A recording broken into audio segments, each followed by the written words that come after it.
अग्रिम जमानत के ऊपर पहले से ही काफ़ी सारे जजमेंट आ चुके हैं, लेकिन हाल ही में Punjab and Haryana high court ने अपना एक अहम फैसला यानी कि एंटीसिपेटरी बेल के ऊपर दिया है, जहां पर उन्होंने कहा कि किसी भी आरोपी को एंटीसिपेटरी बेल देते समय उसके बिहेवियर पर नजर रखना बहुत ज़्यादा इम्पोर्टेंट है।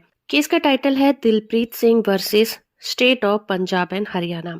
इस केस में जस्टिस सुमित गोयल ने कहा कि किसी भी आरोपी को एंटीसिपेटरी बेल देने से पहले सीआरपीसी के सेक्शन 41 और 41 ए को स्टडी करना चाहिए।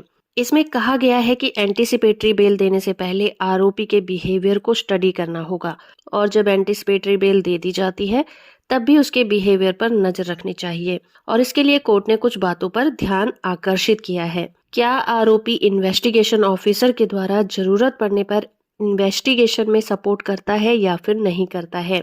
दूसरा पॉइंट ये कि क्या आरोपी डायरेक्ट या फिर इनडायरेक्ट रूप से मामले से जुड़े हुए जो लोग हैं उनको परेशान तो नहीं करता, उनको डराता धमकाता तो नहीं है, या फिर उनसे किसी तरह का कांटेक्ट करने की कोशिश तो नहीं करता है, क्योंकि उसे ऐसा नहीं करना चाहिए। और तीसरी बात ये कि क्या आरोपी एफआईआर पेंडिंग रहने के दौरान कोई दूसरे क्राइम में इन्वॉल्व तो नहीं है, यानी कि वो क्रिमिनल माइंडसेट का व्यक्ति तो नहीं है। तो अगर हम इस केस की बात करें तो इस केस में कोर्ट आईपीसी के सेक्शन 498 ए और 406 के तहत दर्ज किए गए मामले में पति की एंटीसिपेटरी बेल पर सुनवाई कर रही थी। उस पर अपनी वाइफ को मारने पीटने का आरोप लगाया गया था।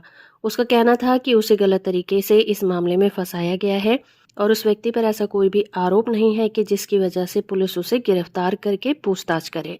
कोर्ट ने कहा कि किसी भी व्यक्ति को अग्रिम जमानत देने से पहले सुप्रीम कोर्ट की गाइडलाइंस को फॉलो करना होता है। कोर्ट ने पाया कि एंटीसिपेटरी बेल मिलने के बाद वो शिकायतकर्ता पत्नी को और उसके घर वाले को परेशान कर रहा था। इसीलिए कोर्ट ने आरोपी के मिसबिहेवियर को देखते हुए उसकी अग्रिम जमानत में रियायत देने से मना कर दिया और उसकी याचिका खारिज कर दी गई।